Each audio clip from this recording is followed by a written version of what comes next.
Phenix City, Alabama, where we'll have the home team Indiana hosting the Pacific Northwest team in Game 3 of the day here at the Cal Ripken 10 & Under World Series, as we'll be getting set to go right here with first pitch on the outside corner for a strike. First pitch time at 1:56.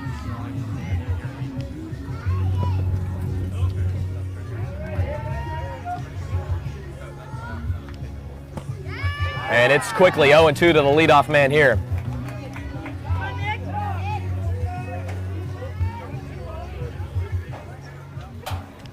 We'll get you lineups in a moment, as that one's foul, but stays in play, and the play made by the third baseman, Lamb, for the first out of this game. So, Jared, if you just want to take us how both teams got here really quickly. I know we're in the loser's bracket in Game 3 of the day here in Phenix City. Well, as Caden Pratt comes up, let's talk about Pacific Northwest and kind of their track through the World Series. As that's a swinging strike there on the outside corner. They're still looking for their first win of the tournament. Their first game, they lost 9-2 against Southwest, and then 3-2 in a tough one in California. Ground ball and through the right side. That's between Schmidt and Campbell, and trying to throw him out at first base is Higginbotham, but he will be just late there, so record that a single for Pratt. On Saturday, Pacific Northwest had a tough game against 11-4. Yesterday, in the first game in the breakup play, they lost 9-3 against Alabama. That's how they end up against Indiana today. So as Reese McClure steps in, he'll watch low for ball one, and stealing second is Pratt, and he'll be in there.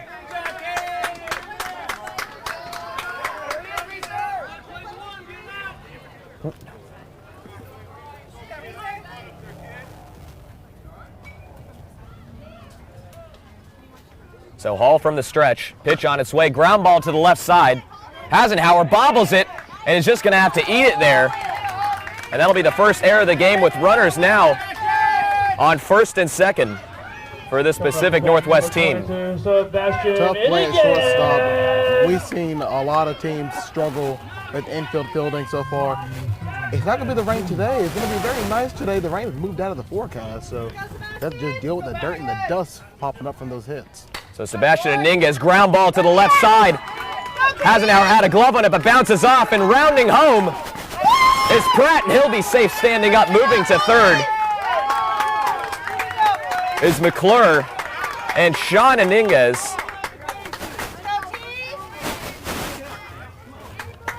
has himself a double. Tough back-to-back plays for Hasenhauer over at short. Not able to come up with those ground balls. And for Pacific Northwest, a run across already. So Curtis now looking to drive home a couple more, as he'll take strike one there.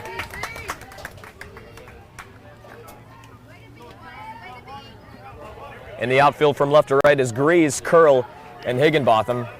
In the infield, Lamb at third base, Hasenhauer at short as that ball sails outside and to the backstop. Coming home is McClure, and he'll be out at the plate.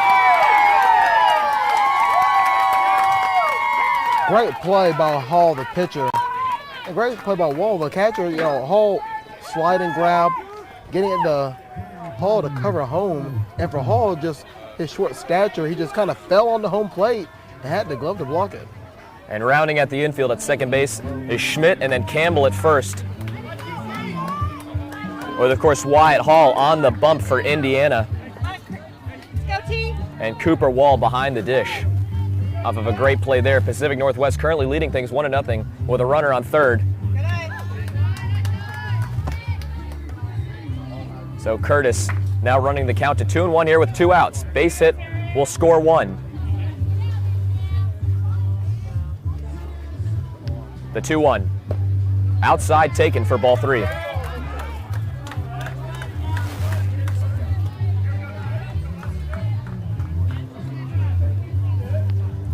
So here with 2 outs, Hall sure doesn't want to walk his man, as he'll groove that for a strike on the outside corner.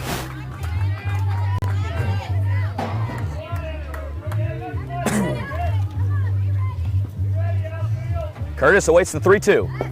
That one low and outside, as he'll take his base. Now runners on the corner. in a dangerous position for Indiana. Don't want to go down early here at the top of the first, but you got 2 outs. Play it any bag. With Ryan Wade now looking to do some damage here with 2 outs, as he'll take for ball low.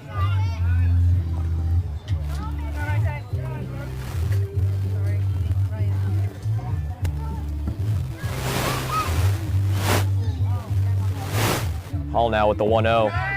Throwing that one low, having a little tough time finding his command here in the first inning.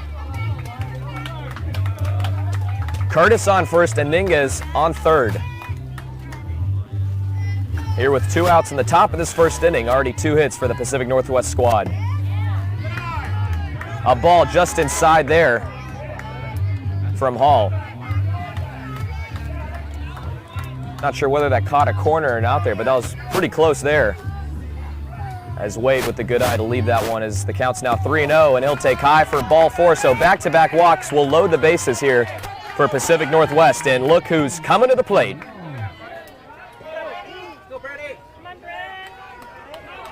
Coming up to that number 17, Bren Woods. Bren Woods, the stocky righty, taking a strike there on the inner half.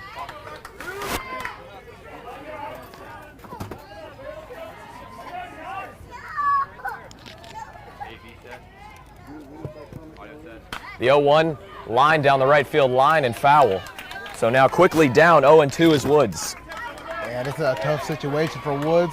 Want to protect the plate, but you make sure you don't want to swing at no junk. I got to expect Hall is probably going to try to go up high, get him swinging. The high fastball is called by Wall, and Woods did not give in. Yeah, I think it's probably a smart idea to take the high part of the zone, especially when you're in a pitcher situation. The 1-2.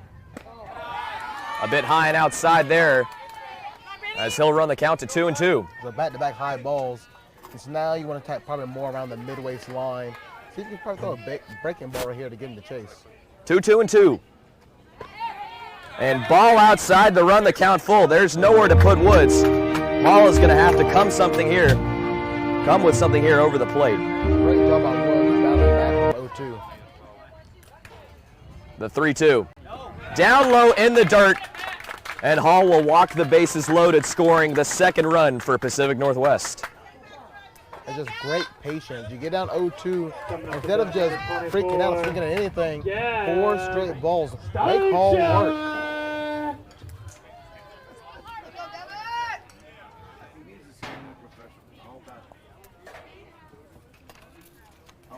So Gavin Steinschauer stepping in the box momentarily for his first at-bat of the game. Bases loaded situation for the young man. Here with 2 outs in the first. Hall trying to work out of a jam here.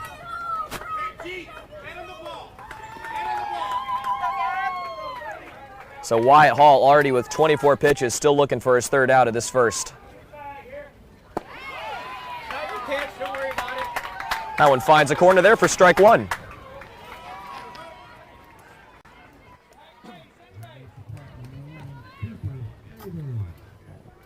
The 0-1 from Hall, up high. Over at first base there, looked like Woods kind of tripped and fell over, nowhere for him to go.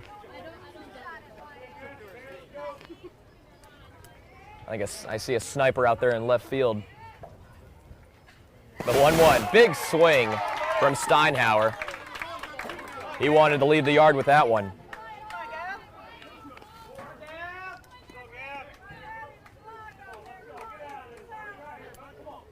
The 1-2.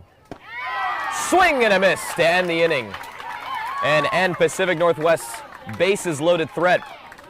At the end of the top of the first inning, on 2 hits, Pacific Northwest scores 2 runs on 1 error from Indiana. We're heading into the bottom half of this inning. Jared, if you just kind of want to take us through what's going over on field 2. Indiana. Over field 2, another one of a game that is part of that loser's bracket, as they just kicked off not too long ago. Southeast and the hometown Phenix City team, as Phenix City took a tough loss yesterday against Middle Atlantic.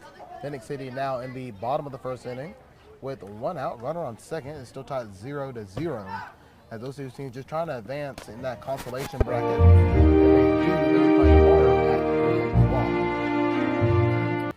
So now, of course, your starting pitcher will be Reese McClure for the Pacific Northwest team, given an early 2-0 lead. As a pitcher, there's nothing more satisfying than going out in the first inning already with a lead before you've thrown your first pitch. Yeah, his offense did just an amazing job, and he helped out in that, just getting across 2 runs. And there's nothing better for a pitcher than just first inning. I can look at the scoreboard. I got a nice little lead, and I can mess around and not have to worry about if a runner gets on first or second. So do it for Indiana. Will be Lamb, Curl, and Rise. Leading off for Indiana, number 12, Knox Lamb.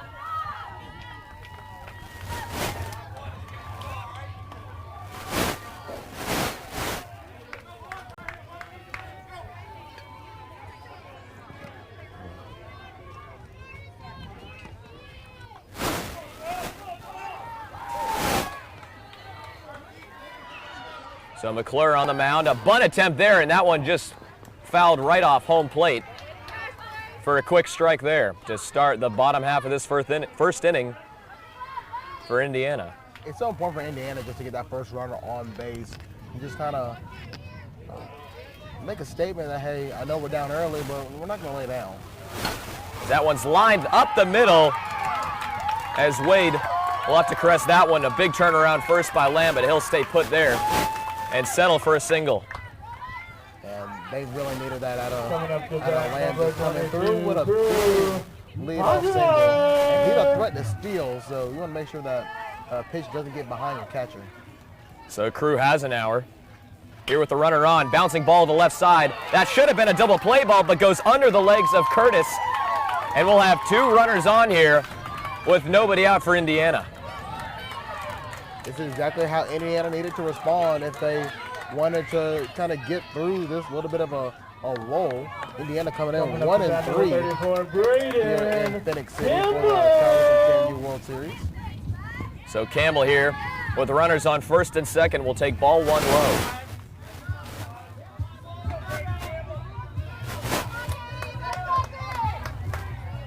Knox Lamb on second, and Crew Eisenhower on first for Campbell. Ground ball to the right side, should be an easy double play, but having a tough time getting it out of his glove and stuck between home and third, but quickly retreating is Lamb. So the fielder's choice there for Campbell. Steinshot was doing a great job fielding that at first, then immediately taking a Lamb. Lamb is so quick. He was coming around third base, and he was about halfway down the line before he decided to turn back and get to third base.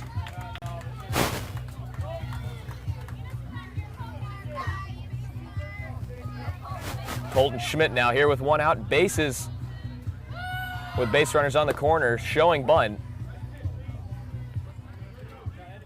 And now it's quickly 0-1.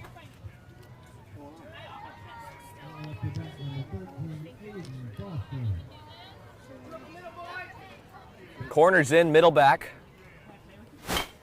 Line drive, fly ball to right field, and under it is Doherty. And the throw home is well in time. And advancing from first is Campbell. And Lamb did his job right there. He's so quick, so he cheated down after tagging up, and he never intended to go home. All they wanted to do was just move Campbell over to second base. A strong throw by Doherty from right field. Lamb really had no chance there to advance. So here with 2 outs, as McClure goes high for ball 1.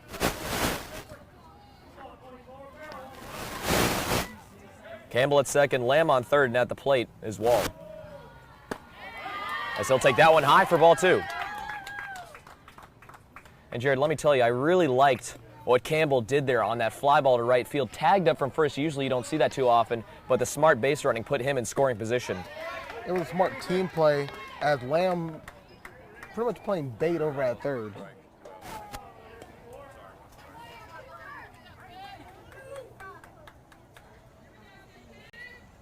So here's the 2-1 from McClure. That one high for ball 3. All the balls McClure has thrown to Wall this at-bat have been high, so Wall a patient hitter from the left side. And with that patience, we'll take ball 4, and the bases now will be loaded. And coming up to the plate will be Jackson Curl. Indiana, number 9, Jackson Curl. So a potentially big inning here for Indiana to counteract the 2-run first that Pacific Northwest had, as that's popped up to the right side. Will stay in play, but no one got there. I believe that hit the very top of the fence. I bet you couldn't do that again if you tried. So it's quickly now 0-1 after that foul ball from Curl. McClure the delivery. High to bring the count to 1-1. Just a very important situation for Indiana. You get into this big situation and you want to make sure you come home with a couple of runs. Just getting a little piece of that, as now Curl is down 1-2.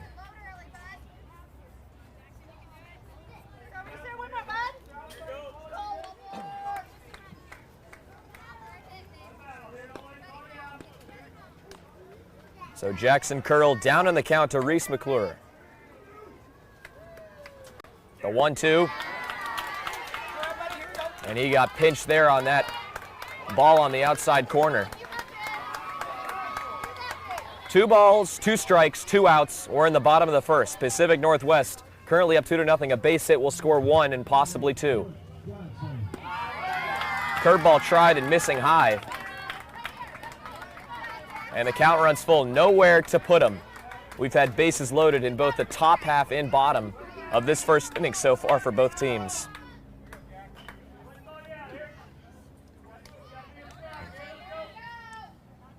The delivery. High for ball 4, and Indiana will have their first run of the game. Just great job being patient at the plate. Don't always have to do it with your bat. You can do it with some good eyes.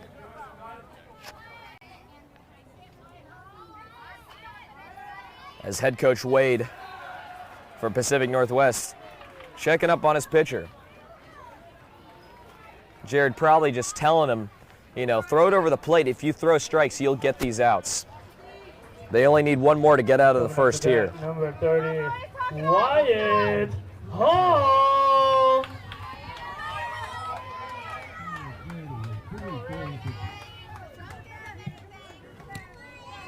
So Wyatt Hall at the dish here with 2 outs.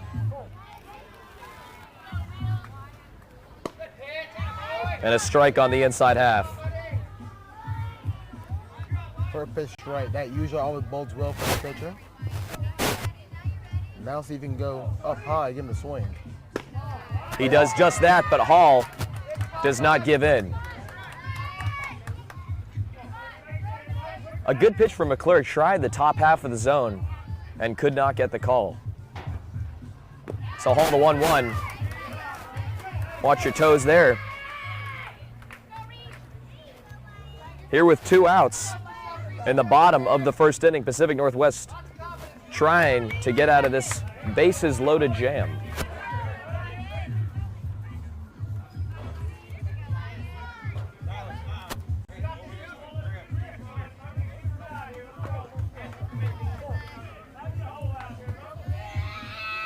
The 2-1.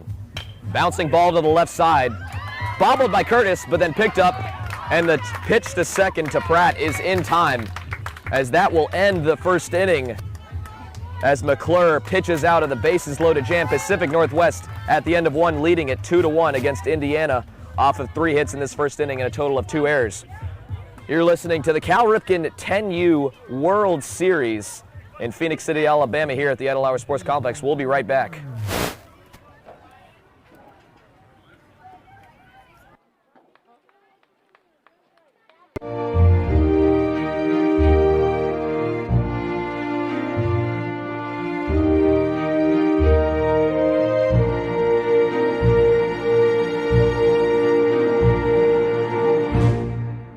If you haven't visited Kramer's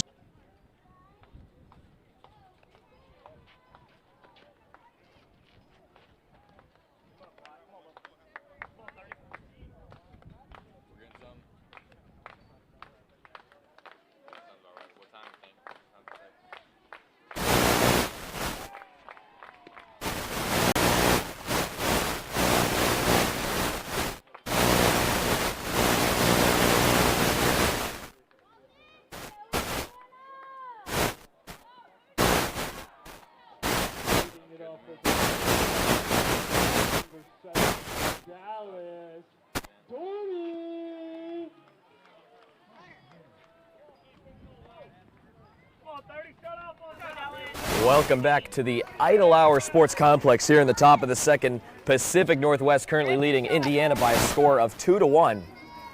With Doherty leading things off here. As he'll take low for ball one. On the bump for Indiana, Wyatt Hall currently through one inning and currently at 28 pitches, so a lengthy first inning for him, allowing 2 hits and 2 runs, both of them earned as that one sailing just low. It's 2-0 to Doherty.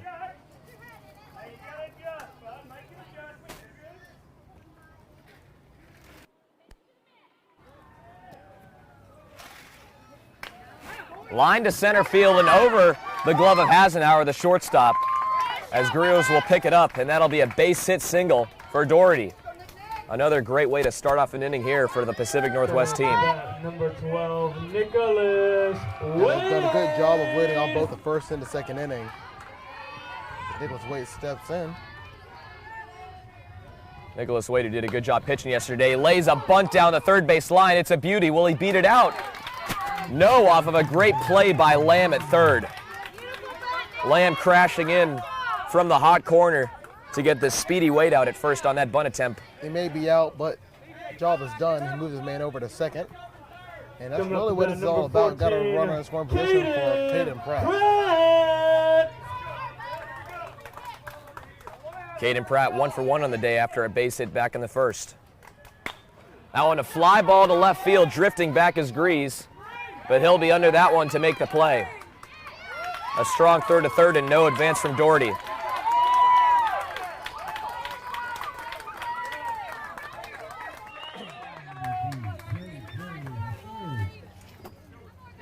So Pratt put a charge into that one, but nothing to show for it here with Reese McClure with 2 outs and a runner on second.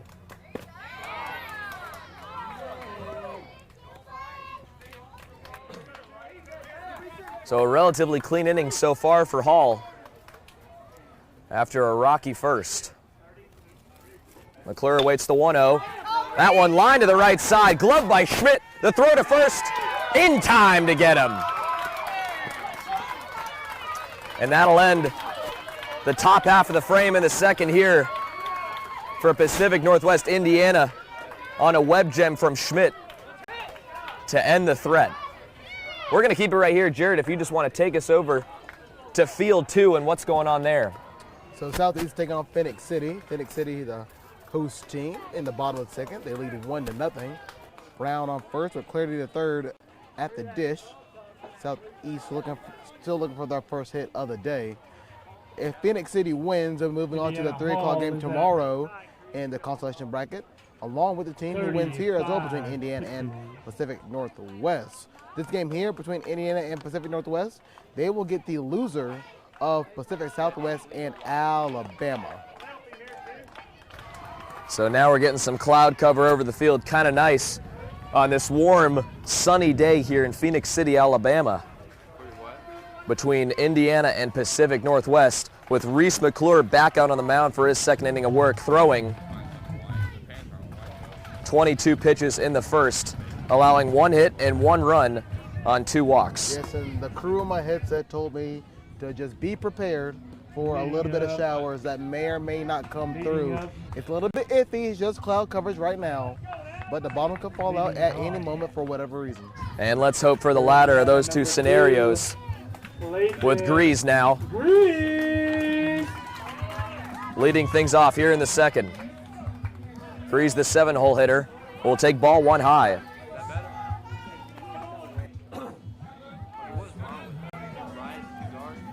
we're here in our second game of the day in the losers bracket between Indiana and Pacific Northwest. Of course, the next game we'll have here on Field 1 between Idaho and North Carolina.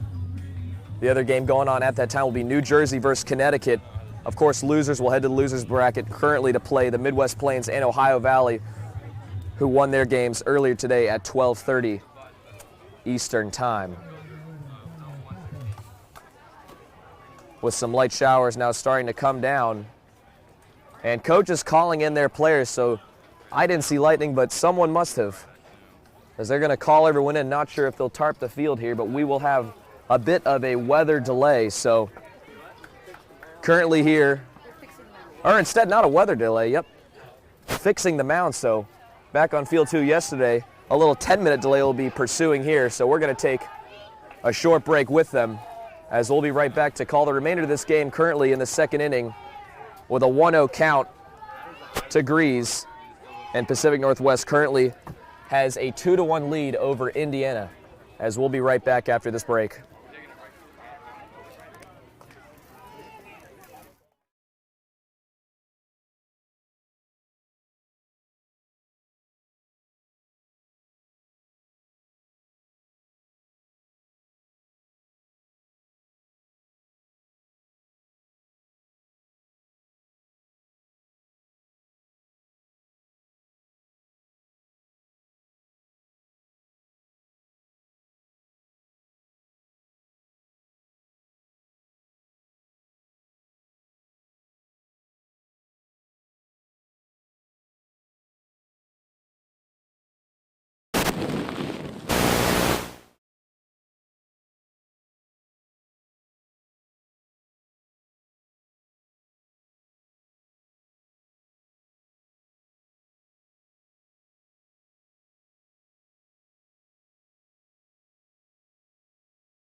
Delivery from McClure.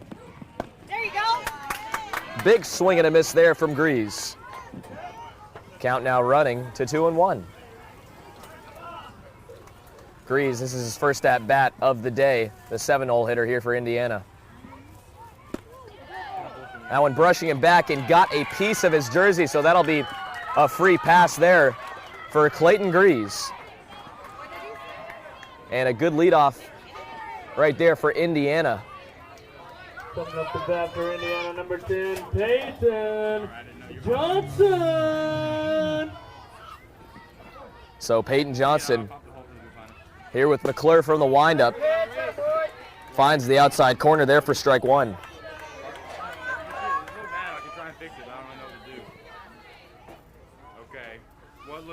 Here's the 0-1 to Johnson, and swung on and missed. With Grease at first base here, now down 0-2. McClure can get really picky here, setting up on the outside is Wade. A ground ball up the middle and through to center field. That one bobbled by Wade. Not sure if he had a chance there to get Grease going from first to second, but there are runners on first and second now.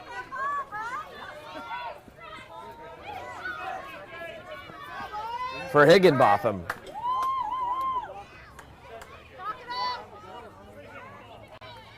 So we're still in the bottom of the second inning here. With Higginbotham now awaiting the 0-0 as he'll take ball. Ball one high. Up to bat, number 8, Colin Higginbotham. Showing bunt crashing are the corners and retracting that.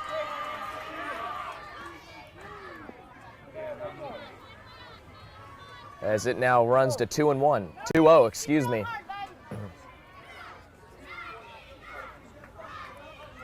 McClure looking to pitch out of a little jam here. Corners crashing, bunt shown. And Higginbotham will take that for strike two. Or strike one. Excuse me there. Yeah, Higginbotham is definitely in a hitter's count. So you'll see the bunt attempt on again. Really just trying to move those runners over. Higginbotham now awaits the 2-1 as he'll watch that outside for ball three. I decided to shake off the bunt. And with a 3-1, they're probably going to try to let him swing.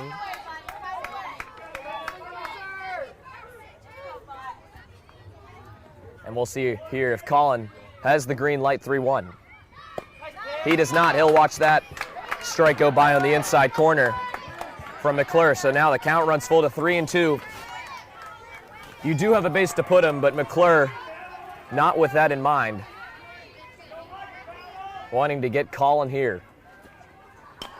That one poked, a good fight there from Higginbotham and a better pitch from McClure. So we'll do it over.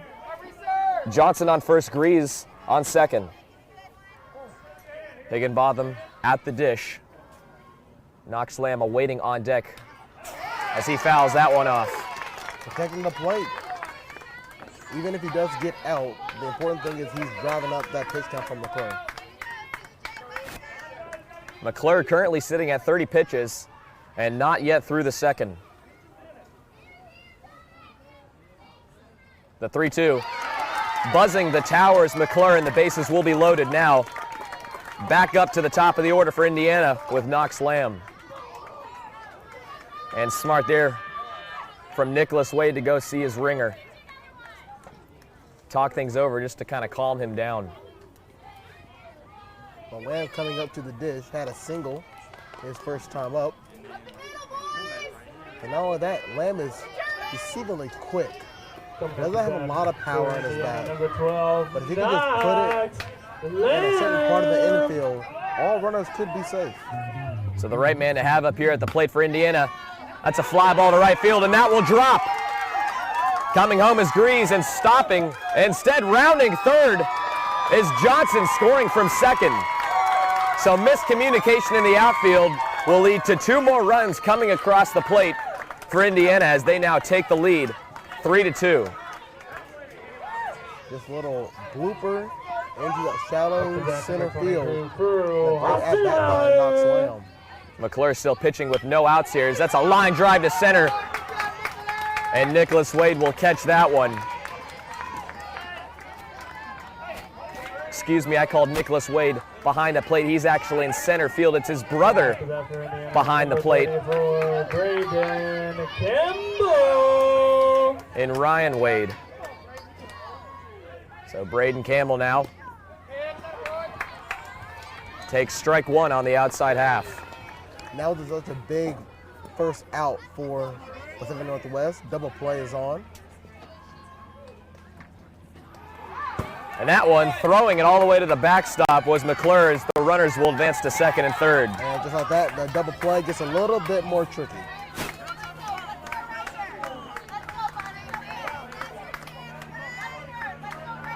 So Campbell, the 3-hole hitter, did nothing his first time up at the dish. And now looking to score 2 more here with a base hit. Indiana scoring 1 in the first, 2 in the second. And we're here in the bottom of the second with only 1 out. So it's been an eventful first 2 innings with a little bit of mound/weather delay as the sun peeks out in the sky once again. Here's the 1-1 for McClure. That an off-speed pitch fouled off by Campbell at the plate.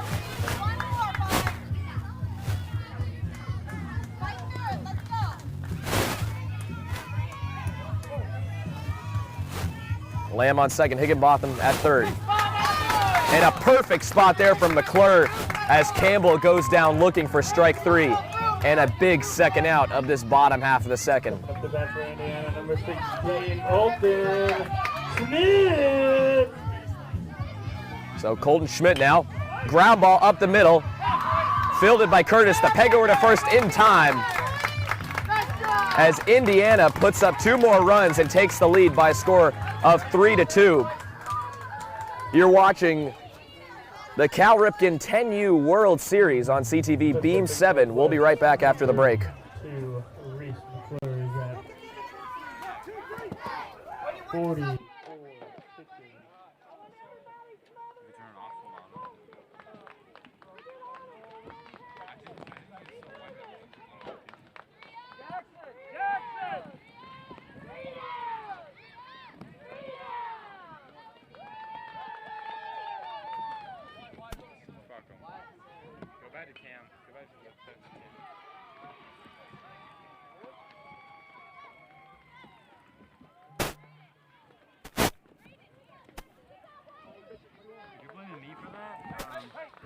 I'm a cameraman.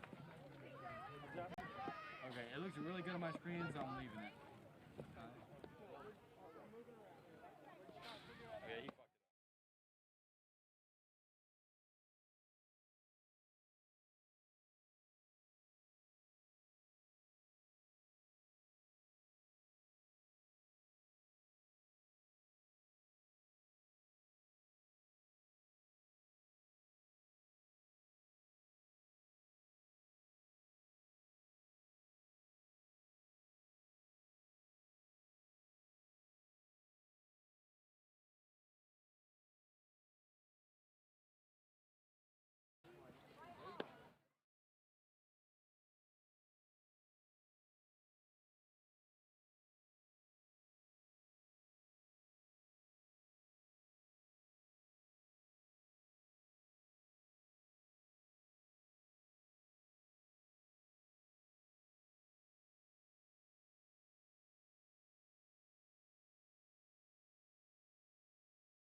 Sebastian And we are back at the Idle Hours Sports Complex here for the Cal Ripken 10 and Under World Series, with Iniguez now stepping to the dish for Pacific Northwest as they are currently trailing by 1 run here in the top of the 3rd inning.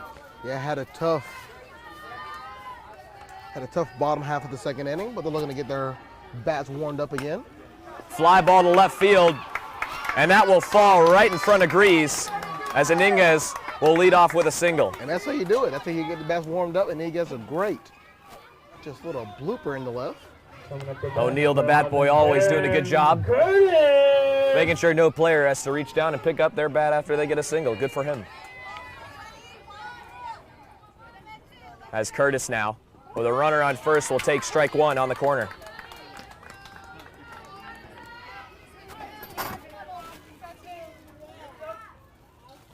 Taryn Curtis here walked in his first at-bat. Or should I say plate appearances. That one gets away from Wall, so moving to second will be Iniguez.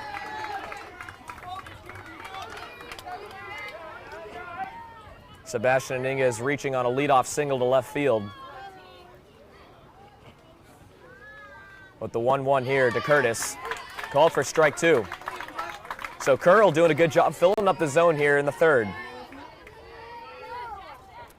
And that closes the book, of course, on Wyatt Holloway. 2 innings, 35 pitches, allowing 2 runs on 3 hits as that one's fouled back. 1 strikeout and 3 walks.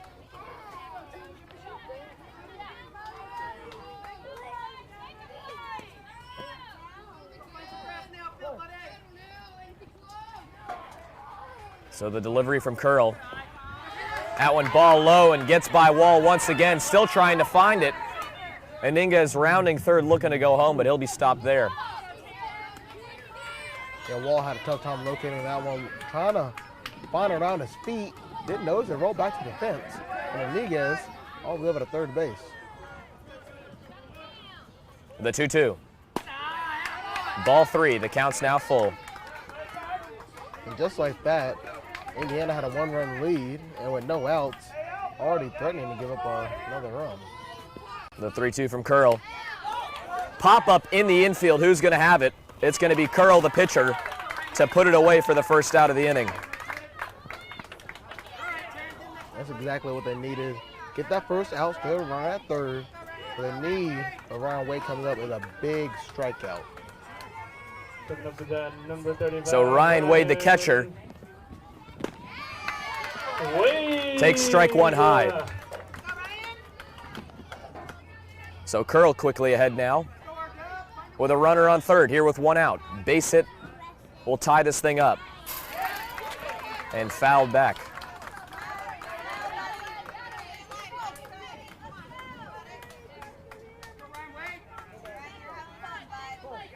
So Ryan here down 0-2. That one brushing him back. As the count runs to 1-2.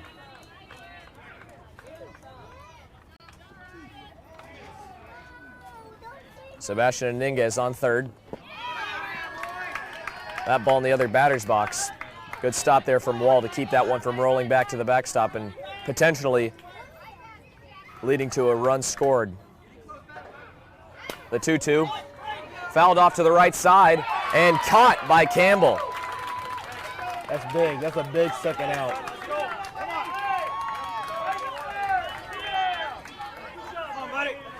Curl trying to pitch out of a small jam with a runner on third. If he can get Woods out here. As he grounds, fielded by Schmidt, and the throw over to first in time. As Jackson Curl gets out of the third inning after Pacific Northwest threatened for 1 run, so the score will remain 3-2. Jared, take us over to field 2 on what's going on there. Well, remember when Phenix City had a 1-0 lead? Well, they're down 6-1 against Southeast. All right. That game flipping on its head when Southeast scored 5 runs in the third and 1 in the top of the fourth. And for Phenix City, they got bases loaded, and they're trying to prevent Southeast from scoring any more runs.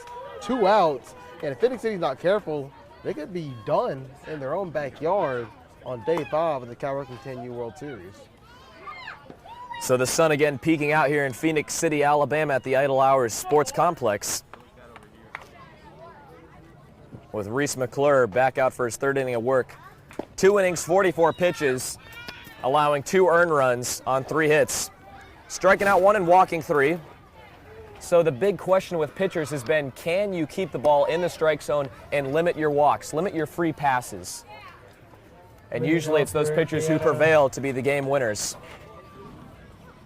Number 24, Cooper. Wall. It's right here, Reese. We'll get you some runs, bud. Cooper Wall looking to help out his own cause.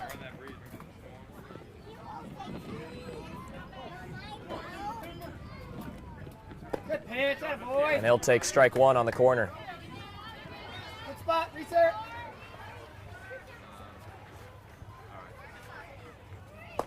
Good location. It's 1-1. Yeah, down low, but that's where you want to attack, even if you are going to miss.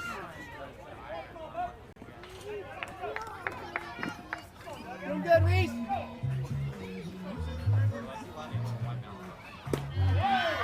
And that one taken there for ball high to Wall. Wall walked his first at bat in the first inning.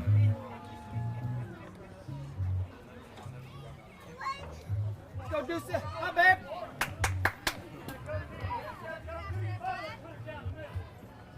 The 2-1 from McClure. That one low for ball 3.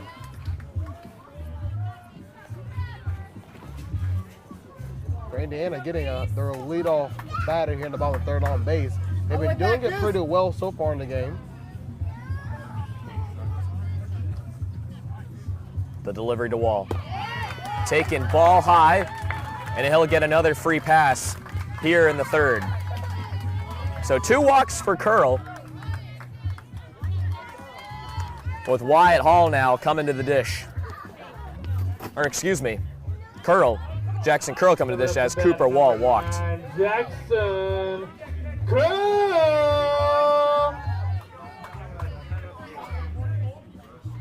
Indiana currently leads things 3-2 as they're looking on to attack some more here as Curl showing bunt, corners crashing. And they'll take that one for ball high.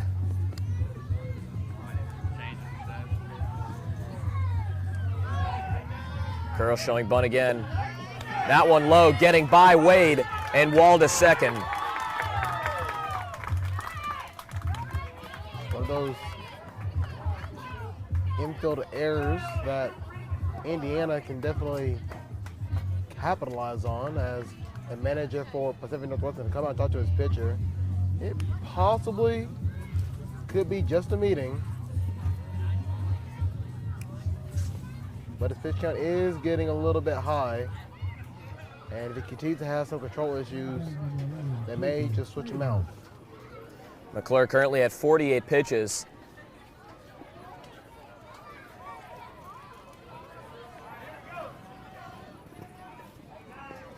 With Jackson Curl still at the dish.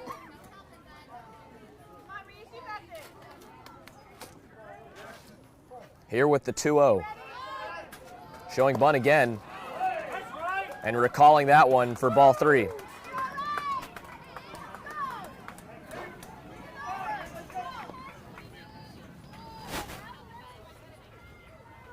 Curl now the 3-0. Showing bunt again, probably going to take it back, and he does as he takes a strike over the middle of the plate.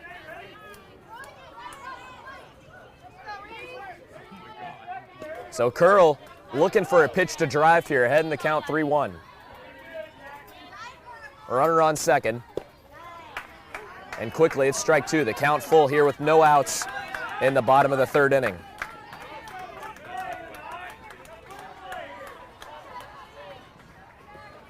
McClure the delivery. That one, what would have been ball 4, Curl fouling that one off. So we'll do it again as McClure gets a break there. McClure just hoping and praying for that first out. And they have the runner on second. The 3-2, ball high, and Wall will advance to third on that wild pitch.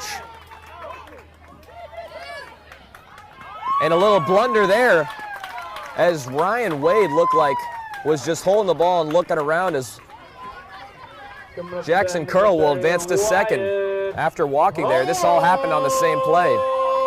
Yeah, as Curl was going to first, his coaches looked at him and said, hey, go around first and head for second.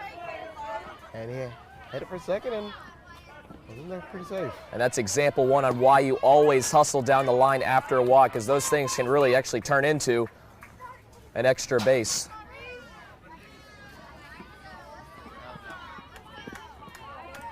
Tough situation for Pacific Northwest. Wyatt Hall currently 0 for 1, showing bunt, and recalling that, taking it for strike one.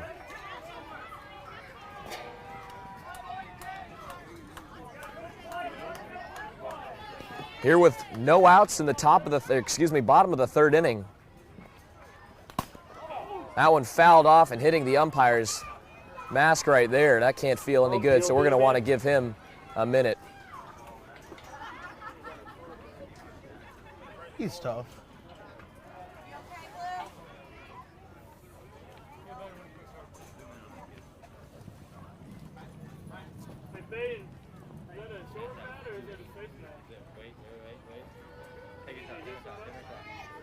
Take it.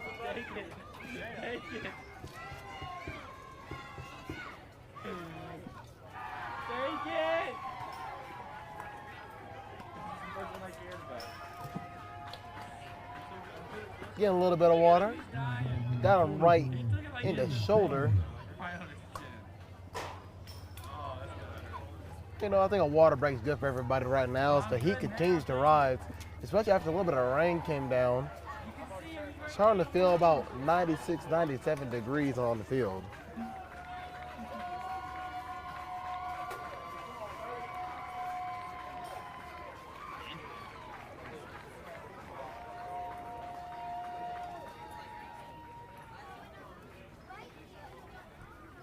So the situation currently, Curl standing on second, Wall at third, and Hall at the plate.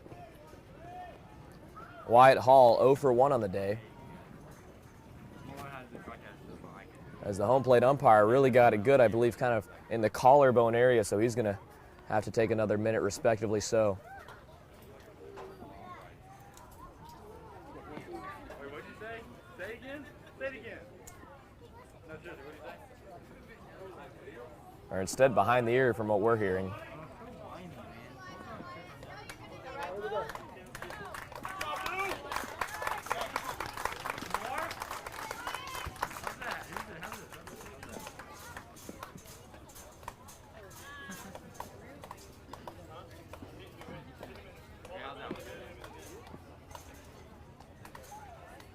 All right, so we're ready to go. So umpires heading back to their respective positions. And we'll resume here with a 1-2 count on Hall. Here with no outs in the bottom of the third. Base hit scores 1, potentially 2. That's a ground ball to the left side, bobbled by the third baseman. And safe at third is Curl. Headed to second is Hall, and he'll be safe as well. So an error from Iniguez. And Indiana will take a 4-2 lead. Tough play at third. Just absolute tough play. That looks like it'll be the end of the line for McClure. Go ahead, Jared.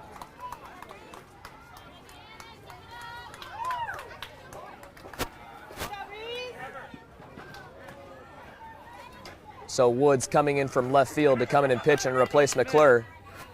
Coach Schmidt, you look at me for a minute. Trying to white balance. Let me look at your hat. Can't close the day on McClure quite yet, as Woods inherits 2 base runners on second and third, but currently sitting at 60 pitches, allowing 3 earned runs on 4 hits, striking out 1 and walking 5, and that's what really kills you as a pitcher. Those free passes to first. It's definitely been a struggle here at the top of the bottom third inning. Pacific Northwest just having a tough time just finding the zone. As a team, all those walks just come back to buy you, all those errors. Only 1 official error so far for Pacific Northwest as they make a couple of changes in the field. Woods, who pitched yesterday in the first round of bracket play, I believe 2 innings, allowing no runs, back in it today. I don't know how the family even affords that kid. So while we have a break, Jared, if you just want to take us over to what's happening on field 2 here for the 3 o'clock games. Well, for Phenix City, they got out of the jam, but they're still down 6-1 as they head to the top of the fifth. Phenix City down to their final 6 outs. If they can't get anything going, they're done. And at least, well, they don't have to drive far to watch the festivities as we get closer and closer to championship play.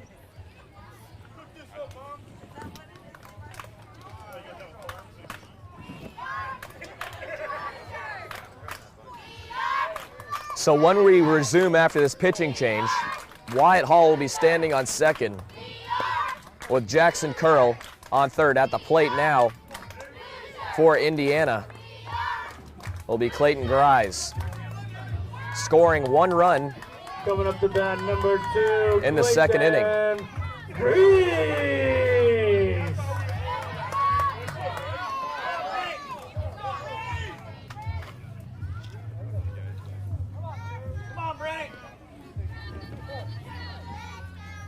So the first pitch from Woods in there for strike 1. Woods being sent in a situation with runners on second and third and no outs. As you know, that's no easy situation for a pitcher. Not at all. Runners on second and third coming in just cold turkey. Ground ball back to the pitcher Woods. He'll peg it over to first, and coming home is Curl, and he'll be out at the plate. And that's that great defensive play that we're usually accustomed to at a Pacific Northwest. Going to first just on a dime, and Steinschauer knowing I got to go home. And a great cover by Ryan Wade, and that's a bang-bang double play. Coming up to bat for And that is number huge 10, for Pacific Northwest, currently down by 2 runs now in the third inning. That's why they put Woods in there. Line drive to the left side, smothered by McClure, but Hall will score the 5th run for Indiana. Johnson just found that sweet spot in the gap between Iniguez and McClure. And another run comes across for Indiana. It's a 5-2 lead, but for Pacific Northwest, you got 2 outs. We're on first. You can get out of here and go to work back on offense. So Higginbotham now at the dish with 2 outs and runner on first.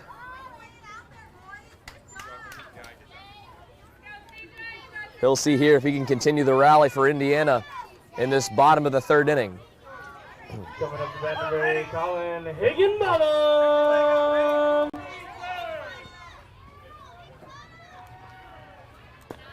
Higginbotham takes that one high for ball 1.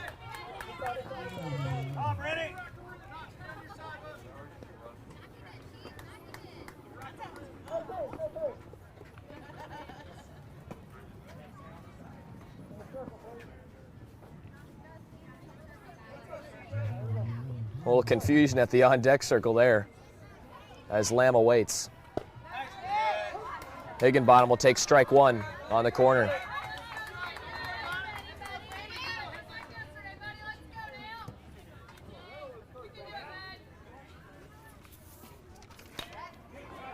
Fouled off and out of play.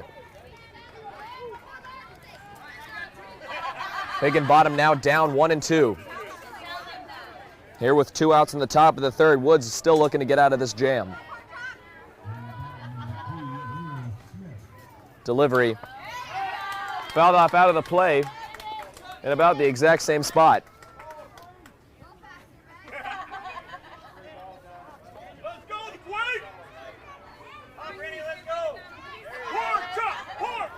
When we head to the top of the 4th inning, it'll be Pacific Northwest looking to get back 3 runs as that one sails to the backstop on a wild pitch from Woods. Advancing to second is Johnson.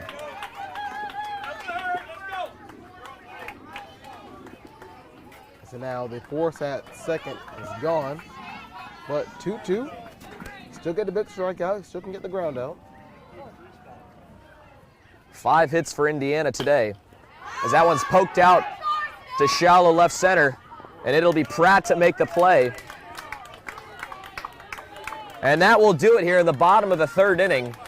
Indiana threatening again, only scoring 1 run off of a bases loaded jam where Woods came in to shut down Pacific Northwest. If you haven't visited excuse me, Kramer's Indiana, so Sports we'll be Bar and headed Grill in into Phenix the City, top of why the wait fourth any inning longer? right after this Fun break. for the whole family. Take a walk on the wild side. Kramer's is your only local spot for exotic dishes such as venison sliders, frog legs, calamari, gator platter, and so much more. Of course, Kramer's delicious burgers and wings can tame anyone's appetite. Kramer's has a spacious back patio for outdoor dining. Kramer's is only 3 miles from uptown Columbus on 431 South. Look for the big white rooster.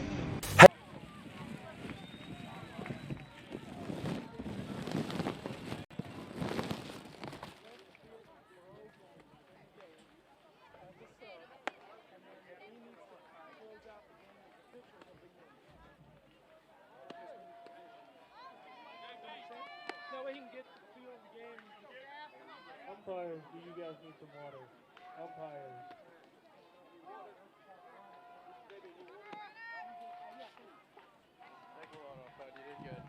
JB would like some water. I haven't touched it yet.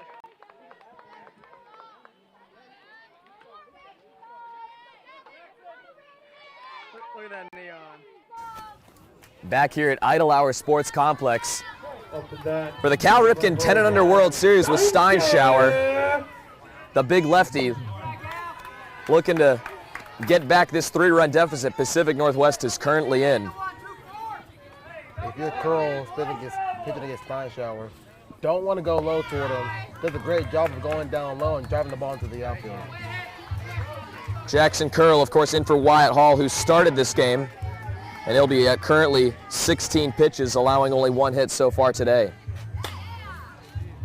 Ball to the left side, lined and just foul from Steinschauer. It's 2-1.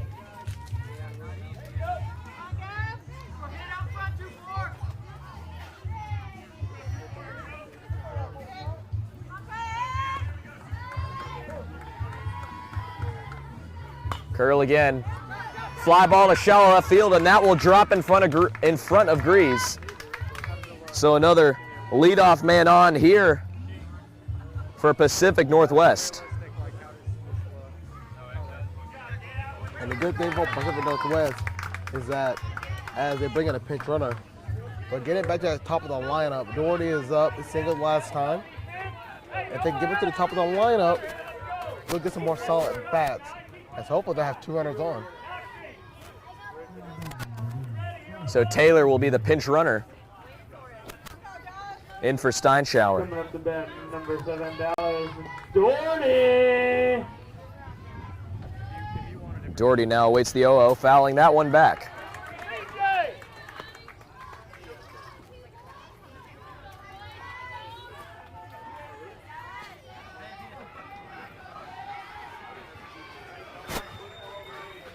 The 0-1. Good job, Dallas. Buzzing the towers, Curl. The count now even at 1 apiece.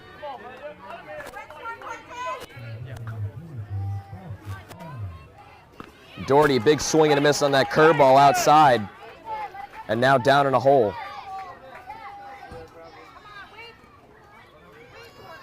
Go be productive, bud. Runner on first. Doherty, the 1-2 pitch, will sail ball for an outside for ball 2. Go find a way, Dallas. 2-2. Doherty got to protect the plate. Big swing and a miss there on another breaking ball on the outside half. That's the first out here in the top of the 4th inning, with Nicholas Wade coming to the dish. It's a big first out for Indiana, double play. Coming up to bat, number 12, Nicholas Wade. Looking to turn it. Taylor on first as that ball sails in the other batter's box for ball 1.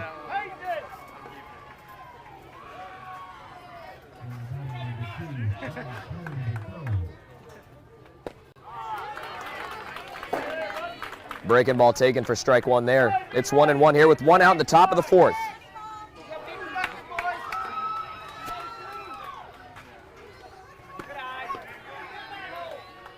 It's 2-1. Currently Pacific Northwest with 5 hits and 1 error, and only 2 runs to show for it, both coming in the 1st inning. The 2-1 from Curl down low for ball 3.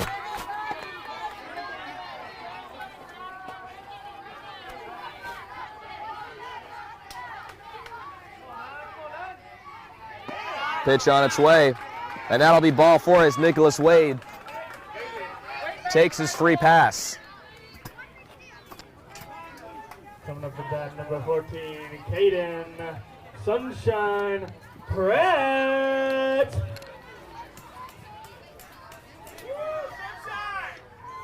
Sunshine, I wonder where he got that name. Maybe we'll ask him later. You know, I think it's from Remember the Titans. If It could be.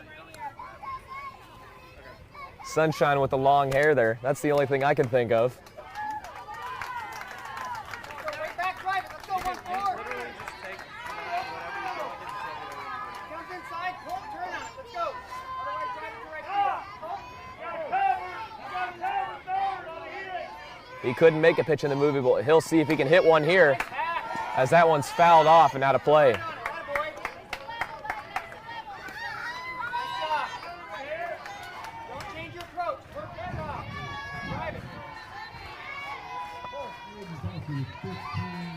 Curl at the dish with runners on first and second. That ball sailing high for ball 1. All right, with that single in the first, already showing that he can drive the ball into the outfield. He's had a couple of good base hits here in the World Series. Caden Pratt getting brushed back by that 1-1 pitch inside for ball 2.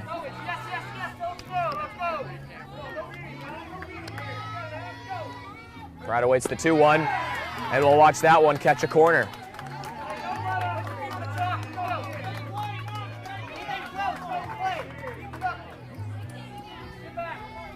Jackson Curl with the 2-2, as the count now is full. Hey, it's yes, telling you're not. Let's go. Be productive. Don't get caught looking. 3-2, 1 out here in the 4th. Ground ball, double play ball. That's Schmidt to Hanhauser, and Schauer, excuse me. And that's the only out they will get as Pratt will reach on a fielder's choice. Runners on the corners. That was a great play by Heisenhour to go ahead and get him to play at second and not having to force it at first. And instead check the man at third. And with the 3-1 lead, got runners on the corner, you can get a ground ball out, either the second or the first. You don't have to force anything. Reese McClure, the man who started this game for Pacific Northwest, takes low for ball 1 as Pratt, kind of a delayed steal there from first. Swiping second. And for Wall, he thought better of trying to throw it to second. They want the ball getting in the outfield and didn't want to give up a run at third. And here with 2 outs, it makes sense to do so. Good eye. That one sails low for ball 2 here to McClure. And I think a big part of that is he's trusting Curl to probably start throwing down low, trying to get a ground ball over the second or the short. That's a ball inside. McClure now in command. Will he get the green light here, 3-0? We haven't seen many coaches give that. And instead, Indiana is not even going to play around with that 4th pitch and just give McClure the free tag, or the free base. But guess who that brings up? Sebastian Iniguez, who has 2 singles, 2 for 2 on the day. And he's the one that kind of broke it open for Pacific Northwest early in the game.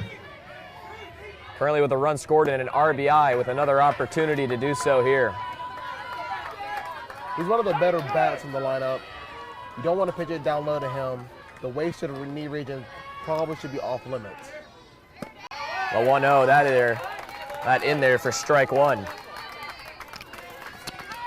Pratt on second, Taylor on third. And Iniguez here with 2 outs. In the top of the 4th as that one's fouled back.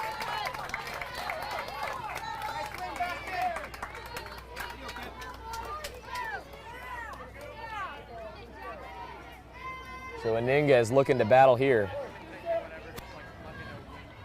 A pitch from Curl.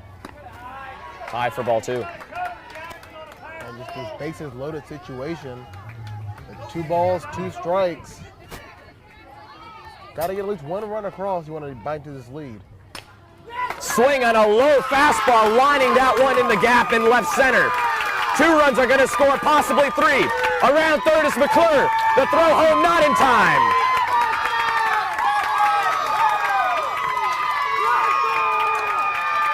The magic 8 ball the truth comes to fruition as Sebastian Iniguez, a 3 RBI double, and he's going to be the MVP, no doubt, for Pacific Northwest. His 3rd hit of the day. And we're only in the 4th inning. He'll most likely get another at-bat later in this game as this score is now tied at 5 apiece. He's batted in 4 of the 5 runs for Pacific Northwest. Curtis now looking to keep this inning alive.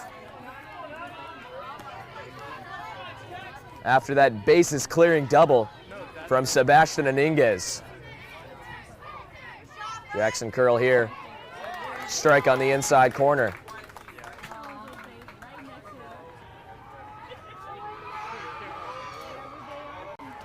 So Taryn Curtis, who walked in his first at-bat today.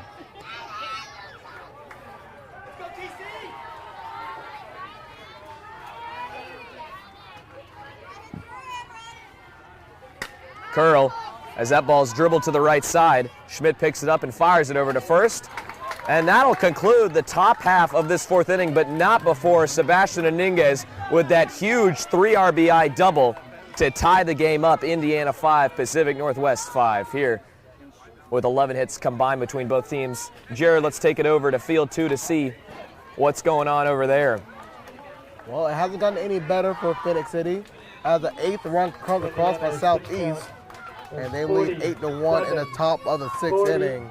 So Phenix City's got to manufacture a 7-run comeback right now as we're going to get ready for the bottom of the 6th. They can get one more out. Phenix City is just kind of falling apart after their loss to Middle Atlantic yesterday. It's the one upset that happened. Middle Atlantic, no wins coming in out of pool play. Phenix City, the host team, they were 3-0. They had great pitching, they had great defense. Ended up having 4 errors. They lose 5-2, and now just giving up 8 runs. It's just kind of falling apart. Hard to believe how Phenix City, like you said, going 3-0 in pool play. I don't know who would have expected this, losing the first 2, or excuse me, the game yesterday to put them in the losers bracket, now already down 8-1. So Woods back out to pitch here for Pacific Northwest to see if he can keep this game tied before going into the top of the 5th inning. They're going to have their chance once again with 6 outs left. So it's been interesting. The story of the day today, it's really on walks. Pitchers allowing the free pass. That's what's been leading to a bunch of these big base hits and runs scoring, doubles and triples and singles all over the place for, of course, Indiana and Pacific Northwest. But one thing Indiana has done well, they've been able to get runners across each inning. 1, 2, 2 in the last 3 innings. As we get to the bottom of the 4th, the bats have been productive. They've been taking care of base running, really good at getting a couple of steals, and they're capitalizing on errors. So Pacific Northwest still without a clean inning against Indiana. And Woods will look to change that fate. Bottom of the 4th inning, as we'll have Lamb, Hasnauer, and Campbell, the 1, 2, and 3 hitters here for Indiana. Knox Lamb currently riding a 2-for-2 day with one run and 2 RBIs. So he'll step to the dish against Woods. And Woods buzzing the tower there. Lamb having to duck out of the way of that one. Lamb has been a big product for Indiana, being the leadoff batter with 2 singles. As he'll await the 1-0. That one fly ball. McClure under that one, and we'll have that at shortstop.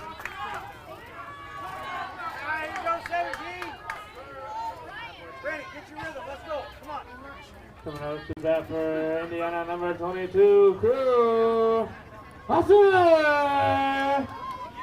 So Hasnauer looking to be the leadoff man here in the bottom of the 4th inning for Indiana.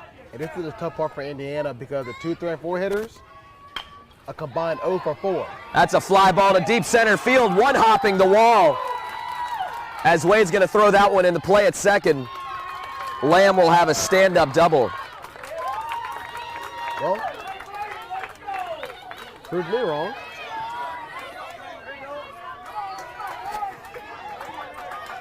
Number 34, Braden Campbell. Campbell now at the dish looking to take the lead here with one swing of the bat.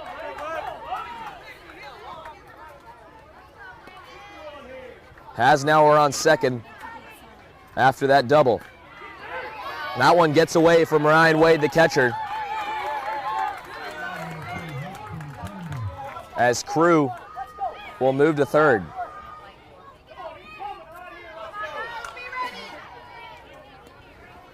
So anything to the right side here for Campbell will score one.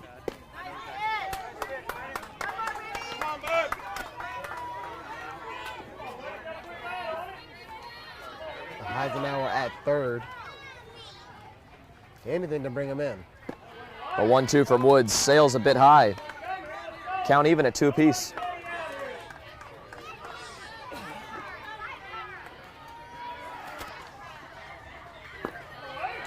Good stop there from Wade to keep that one from going to the backstop.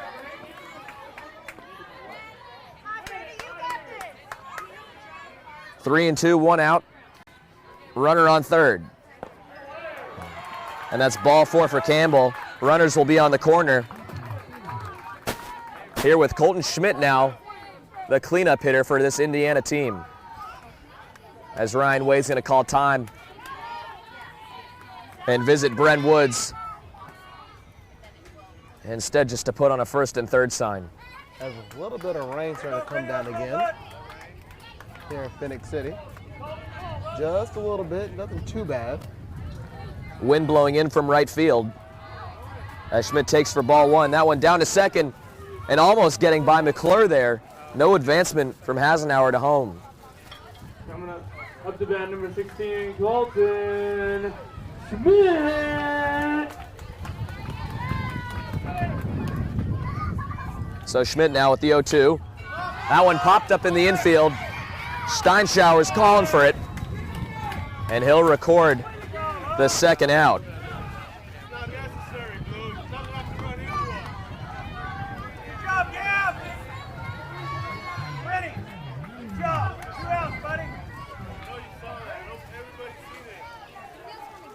Steinschauer, a big first baseman, is going to take a little more than Campbell to knock him over. Up to bat number 24, Cooper Long. Cooper Long looking to keep this inning alive here for Indiana. And taking his free pass to second is Campbell. He wanted Wade to throw down to see if they could draw the ball away from home plate to see if they can get Hassenauer home. That one fouled back, and now 1-1.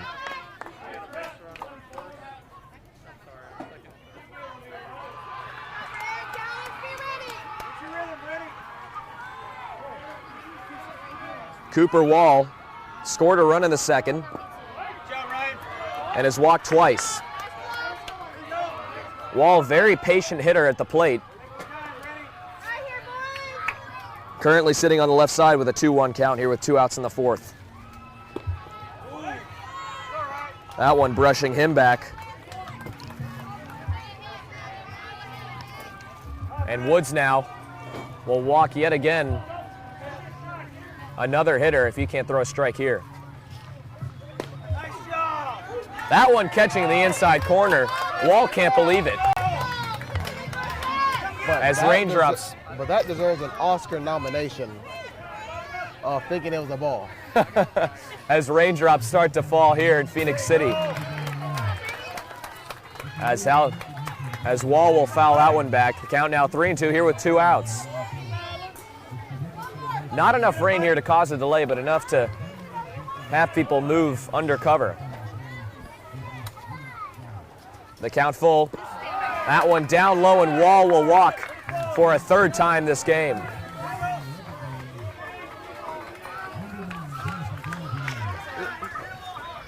Wall, interestingly enough, not with a single at-bat today, but 3 plate appearances.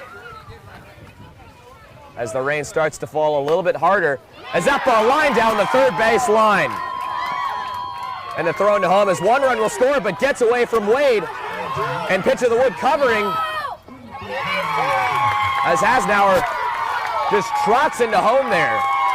So Hasnauer and Campbell will score from second and third respectively. You stop your forward momentum, you're supposed to go back. Tough play for Wade. He just lost his balance trying to cover home. 2 runs come across. Coming up to bat, number 30, Wyatt Hall.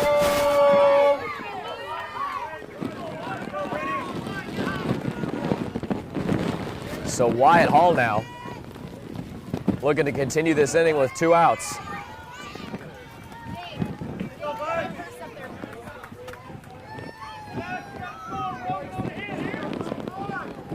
Wood's still trying to get out at the bottom of this 4th inning.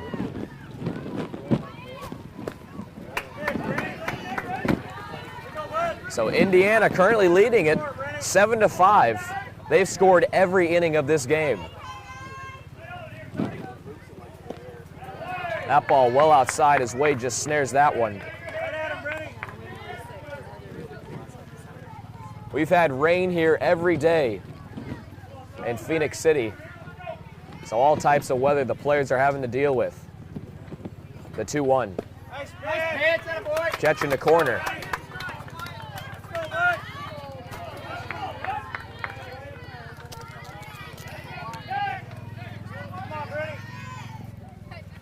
McLennan on second after that base hit to left field. That one lined up the middle. That's going to easily score Wall, and coming around third is McClellan. No throw will be made, but the back pick there to try and get Hall. That's another base hit for Indiana, and they'll score 2 more. It's 9-5. The inning just opened up for Indiana. And just like that, 4 runs in the bottom of the 4th. They've been able to score each and every inning.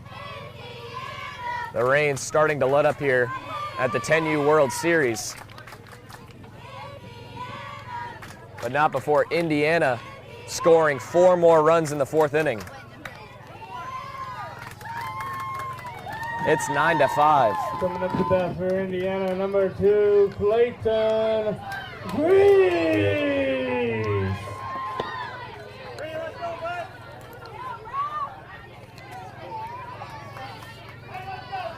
Clayton Grease here now with 2 outs.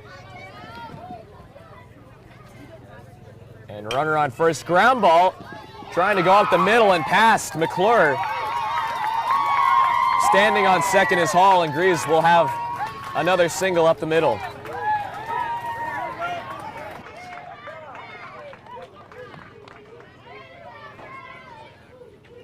So that'll be the 3rd error for Pacific Northwest, and that'll be it for Bren Woods on the mound. Bren Woods going 1 2/3 with 35 pitches, 4 hits, 4 runs, 3 of them earned, and 2 walks. You can't close the book on him yet, with Hall standing at second. The raindrops starting to get a little heavier here in Phenix City.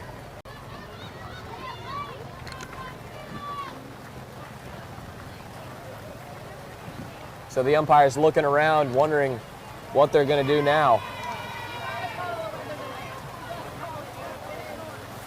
So it is pouring here in Phenix City, as you can see. And it's just a matter of time before the umpires call a weather delay.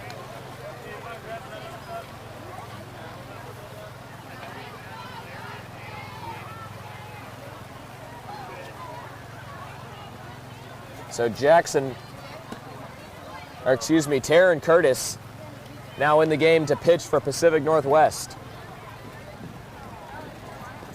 They were in the game up until this bottom half of the 4th inning, where Indiana scoring 4 runs on 2 hits. But we can't say it's over till it's over. Still 2 innings left to play here at the 10U Cal Ripken World Series. Pacific Northwest For and Wood's pitch count was at 36. Jared, if you have it up, if you could take us over to field 2 to see where Phenix City is at. As I go under the hood, covering up all my stuff, Southeast has defeated Phenix City 8-2, as Phenix City, the host city, is donezo for the Cal Ripken 10U World Series. The Southeast will move on. That's a tough, last about 20 hours for Phenix City they've had to sit through.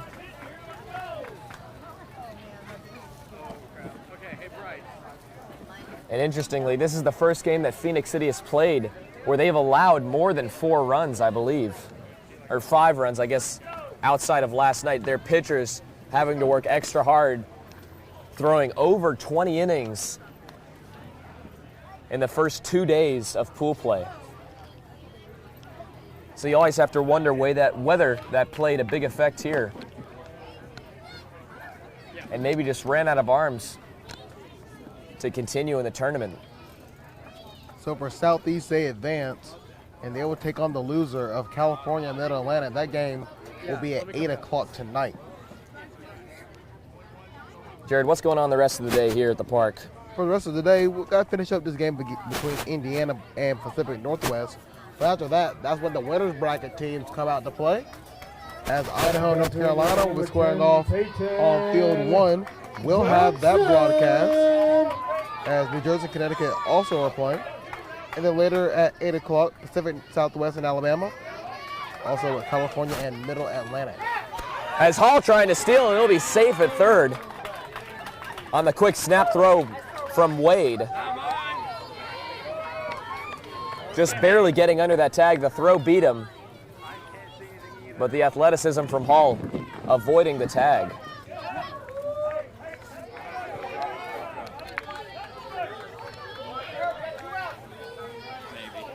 So we'll see if Johnson here can continue the inning for Indiana. A big swing and a miss there, evening up the count at 1-1 here with 2 outs in the bottom of the 4th.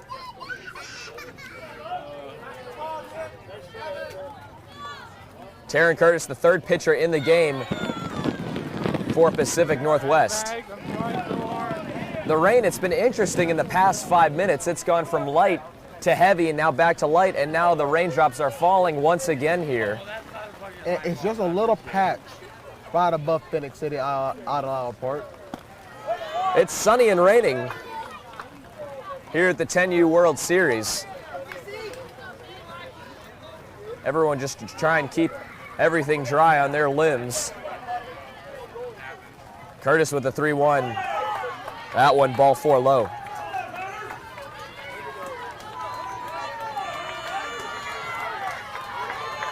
That is the 8th walk allowed by the Pacific Northwest team in this game. Coming up the bat for number... Control's definitely been an issue. Coming up the bat for Indiana, number 17, Hunter Davis! And 13 combined for both teams. This is what real life looks like, baby. Is it dark though? Real? I'm not fixing it. I can't. Oh, yeah. It just is actually dark.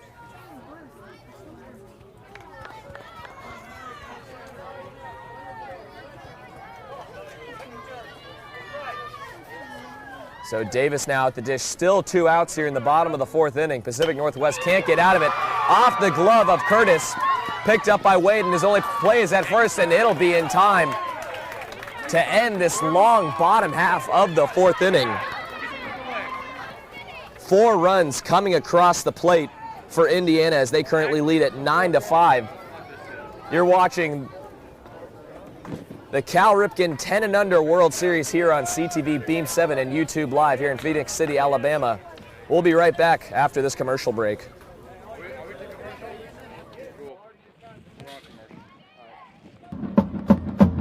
Hey Tide fans, I'm Sean Taylor, your host of Tide Talk, and I don't know about you, but I'm ready for some Alabama football. Season 2 of Tide Talk will deal with some serious questions swirling around the Alabama Crimson Tide program. Will the Tide regain the crown as the king of college football? Can Coach Saban do what he does best and have the boys in crimson and white remotivated and refocused? So being a guest will have the answer to all those questions and much more right here each week on Channel 7 and 207 and Season 2 of Tide Talk. Roll Tide.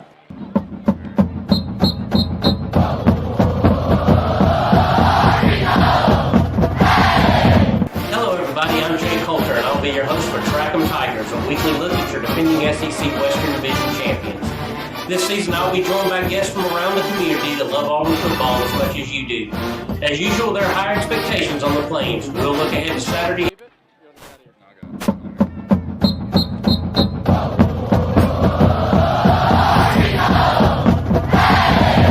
Hello everybody, I'm Jay Coulter and I'll be your host for Track 'em.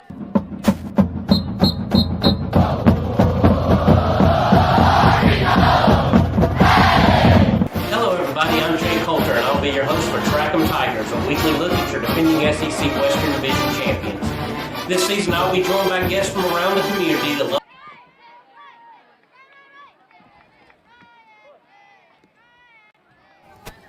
Back here at the Idle Hour Sports Complex with Indiana currently leading Pacific Northwest by a score of 9-5. At the plate is Ryan Wade, as he'll take low for ball one.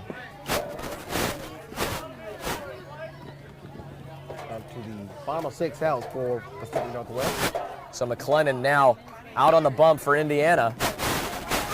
The third pitcher of the day for them as the sun now really peeking out here.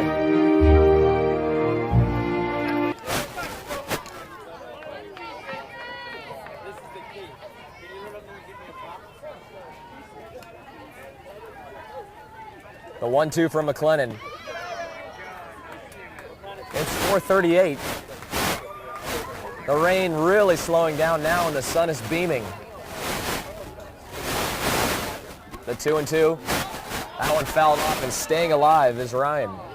We have that small patch above us moving out of the way, and we should be fine for the rest of the day. Although I look behind me and I don't like what I see, but I'll keep hope. Hey, we've got sunshine here. That's what makes me happy.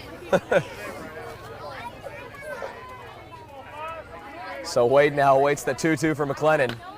That one lined to the right side. Easy hop for Schmidt, and the pegger to first will get Ryan. One out now. Bren Woods coming up. Coming up to bat for Pacific Northwest, number 17, Bren the Pork Chop Woods.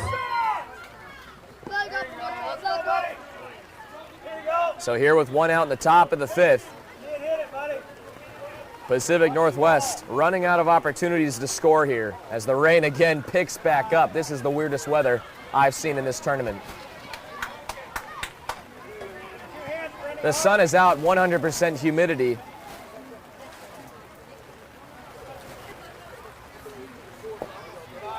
As McLennan delivers the ball there. Woods now ahead 3-0.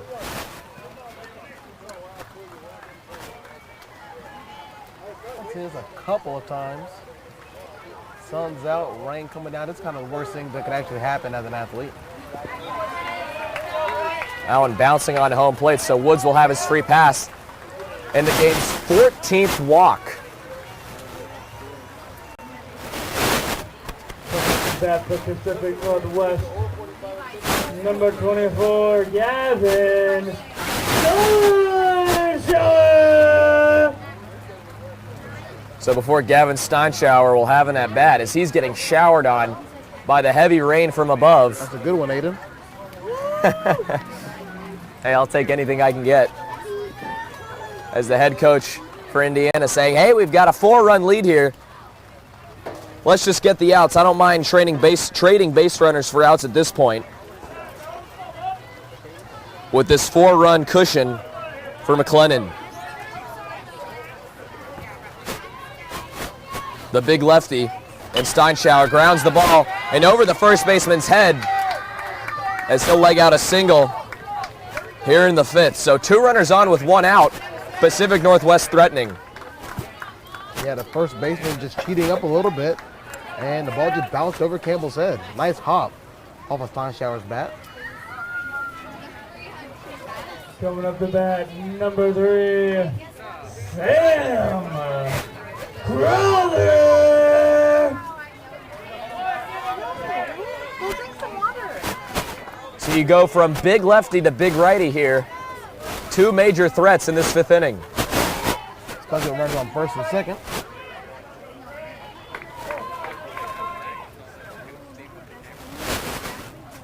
Crowther takes that one for strike. 1 on the outside corner. For Pacific Northwest, they definitely need at least 2 runs to come across the plate. We'll try to stay in this game. Crowther in his first at-bat of the game bounces that one to the left side. And the peg over to first. Let's see, the peg over to third in time as Lamb catches that one. That was a force out. They're going to talk about it because the ball popped out of the glove of the third baseman. So there's a possibility that he could be safe.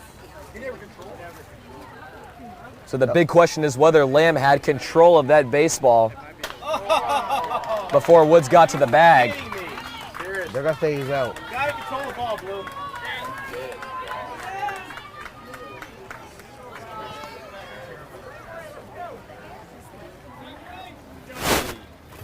As Nicholas waits now up as Doherty will be coming in the pinch run for Steinschauer. Coming up to bat, number 12, Nicholas. Or excuse me, Crowther, who was on first base there. So Nicholas Wade now taking that one high for ball 1.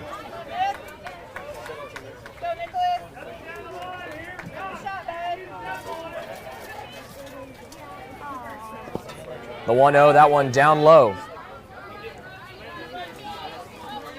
No advancement from the runners. And what has happened again? McClellan the 2-0, catching a corner there. Nicholas, nothing he could do there on that pitch.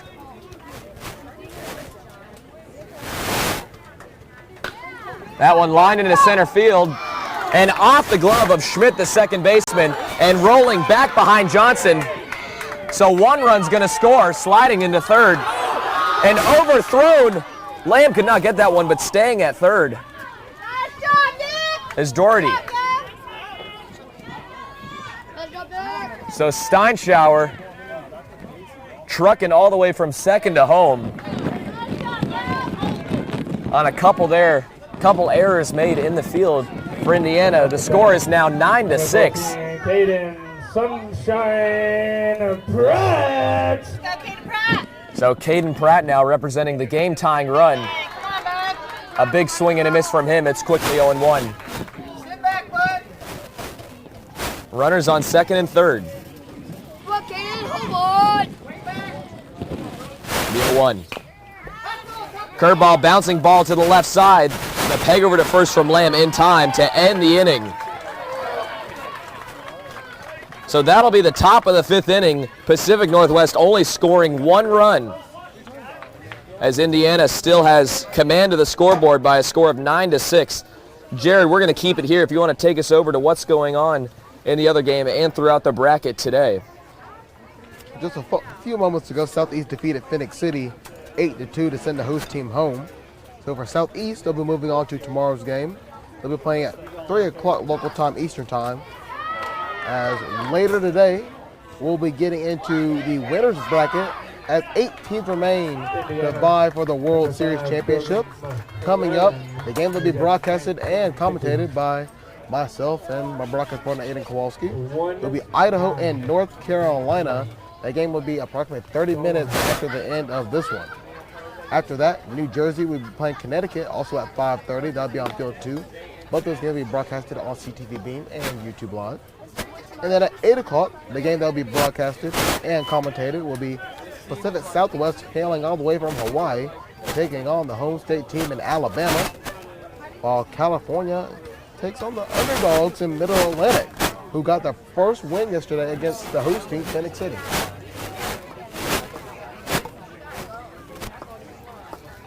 So Indiana now looking to get any more insurance runs that they can here. With the top of the order coming up next in Knox Lamb, Crew Hasnauer, and Braden Campbell. 3 hits between those 3. Leading it off for Indiana, number 12, Knox. Lamb. And Pacific Northwest, Taryn Curtis is going to have his work cut out for him here in the 6th, or in the 5th, excuse me.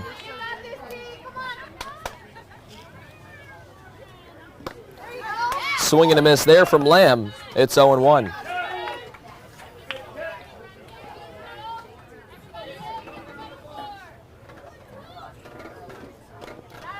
Curtis really attacking the zone. A good curveball there. Barely got a piece of it. Was Lamb.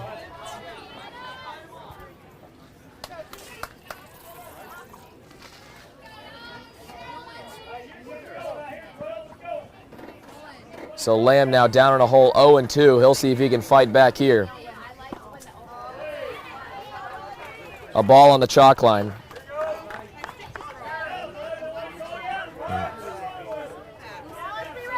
Curtis looking to set down the leadoff hitter here. A curveball. It's shallow left field. Woods calling for it, and he'll have it here for the first out of this bottom half of the 5th inning. One thing for Pacific Northwest is get through just 1, 2, 3. Quick at bats. Don't let any crazy things happen. Balls in the dirt. Fielding errors. Just play good, clean baseball for 2 more outs. From left to right in the infield at third base is Iniguez, McClure, Wade, and Steinschauer. As that one's ripped to left field, Hasnauer rounding first, but he will stop there with a single. Something Indiana's done very well is scoring in each and every inning. The bat just has not cooled off for them. Campbell now with 1 out, fouling that one off.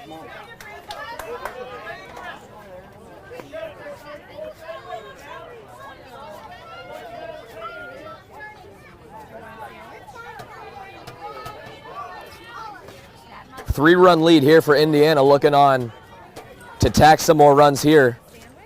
In the bottom of the 5th inning, they've scored every inning as that one's fouled off and out of play. 1 in the first, 2 in the second, 2 in the third, and 4 in the 4th. Currently with a man on first here with 1 out. The 0-2 swung on and missed. But that ball getting past Wade, so Hasnauer will move to second. A big strikeout there from Curtis. Now only 1 out away from moving this game to the 6th. Colton Schmidt. So Taryn Curtis against Schmidt, the 4-hole hitter here for Indiana. We'll take that one high for ball 1. Ooh.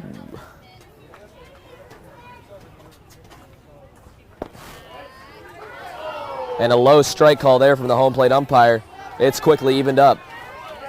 1-1 for Schmidt. Focus on putting the ball in play and then advancing your guy over to third.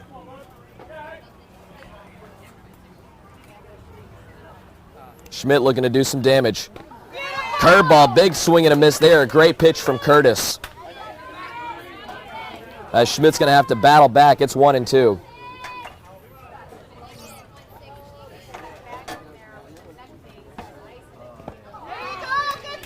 Back-to-back curveballs will get Schmidt to end the bottom of the 5th inning. No runs put up on the board there by Indiana, so Pacific Northwest going to have one more opportunity in the top half of their 6th inning as they currently lead it 9-6. We'll be right back after this commercial break. You're listening and watching the 10U World Series on CTVBeam 7. We'll be right back.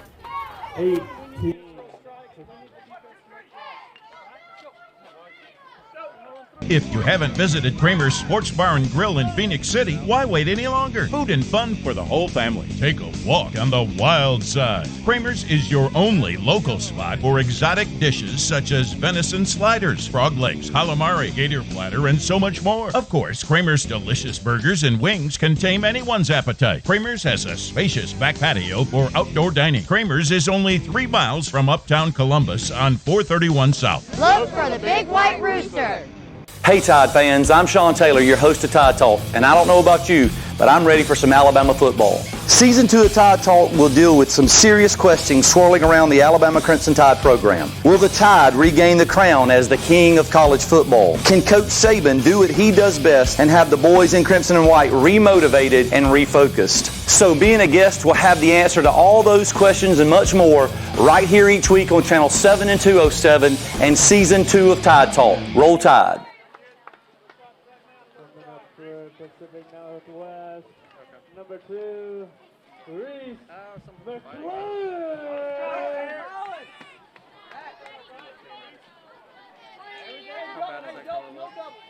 Back here at the Cal Ripken 10U World Series as McClure drives that one to left field, but under it is Grease. And we'll record that one for the first out of this top half of the 6th inning. 2 outs left. Pacific Northwest has to score 2 runs. Indiana leading at 9-6. And McLennan back in the game to seeing if he can close things out here. Currently at 20 pitches. As Brogan getting some quick outs here. Again in left field is Grease, who is under that fly ball. 2 quick outs on 3 pitches. Here to start the top of the 6th. And this is going to be it for Pacific Northwest. That's the final out. The last hope here for Pacific Northwest is Trent Curtis. 0 for 2 on the day with 1 walk. The delivery on its way, another fly ball, this one to right field. Under it is Davis, and he will seal the deal for Indiana as they move on. Going home is Pacific Northwest. They hold on to win it 9-6. So in a little bit, Jared Dillard will be heading out to interview the players of the game. Hopefully doing a better job than I did last time because my mic was turned off. I apologize for that one. Just taking you through the box score for this one. 8 hits for Pacific Northwest, showing for that for 6 runs and 2 errors. Indiana, 9 runs on 10 hits and only 1 error. But the big story of the game today, how many walks were there? Count that, 14. 14 walks and only 6 innings of work here. So that was the big story. Indiana holding on, of course, Pacific Northwest having 10 walks. So that really kills you. And it's no fun, especially when you know the conditions that these players have had to deal with throughout the game. Pitching was a challenge, but the sun now peeking out here, and the rain has stopped here in Phenix City, Alabama at the Idle Hours Sports Complex. We'll be getting word of who the players of the game are in just a moment. The PA is in charge of that one. A couple multi-hit games from Indiana. That's Knox Lamb, Crew Hasnauer, Wyatt Hall, and Peyton Johnson all having 2 for 2 or 2 for 4 days here today. As for Pacific Northwest, their big one, Sebastian Iniguez, with 3 hits and 4 at-bats, no walks, scoring 1 run and having 4 RBIs there. For every child to have the opportunity to play in this great game. So in a little bit, Jared Dillard out on the field Number 17, to interview the players of the game. Bren Porkchop Woods. So Bren Porkchop Woods receiving the Player of the Game award for Pacific Northwest. And as for Indiana, we'll get that in a moment. And we'll send it to the PA. Number 30, Wyatt Hall. Congratulations. Wyatt Hall going 2 innings, 35 pitches, allowing 3 hits and 2 runs, striking out 1 and walking 3. Yeah, take him back. So Jared Dillard now making his way out in the field. Hello, guys. First, Jared, we'll send it to you. Bren, how does Dillard playing in the World Series? I know your team came out short, but it's been a lot of fun, right? How would you describe the whole just feel here in Phenix City? It's really hot. Really hot. How's the rain been? It's felt good. Felt good? Cooled you off a little bit? Yeah. So, gotta know, nickname Pork Chop. How'd it happen? I got pegged one time in a tournament, and my dad kept calling me that name, and then everybody kept calling me that. It just stuck? Well, Bren, congratulations to you and your team. You guys did a great job. Hopefully we'll see you again one day soon. Thank you. All right, Wyatt, you got you and your whole team around you. So, big win. Guys, how does it feel? Good. That's it. Nothing else. Yeah. Anybody else want to chime in? It felt great. And getting those last 3 outs was, and Wyatt. Cool. Yeah, so talk to me about kind of that inning where you just exploded for those couple of runs. The game was tied. You just started feeling it. God, you scored every inning. How did your bats just stay hot? Anybody want to talk about that? Yeah, well, the funny thing is that we finally woke up our bats. Lately, we haven't been hitting very good, and today we woke them up. Anybody else? Anybody else? How do you keep the bats hot? Is it like a ritual in the dugout? Anything? We just keep cheering on. Just keep cheering on? When one person hits good, all of us hit good. So It's contagious. it's contagious? Well, hopefully you keep it going. You guys got a big game tomorrow. Hopefully you guys keep on keeping on, and hopefully we'll keep seeing you till all the way to about Wednesday or Thursday. So good job and good luck, guys. Thank you. Thank you.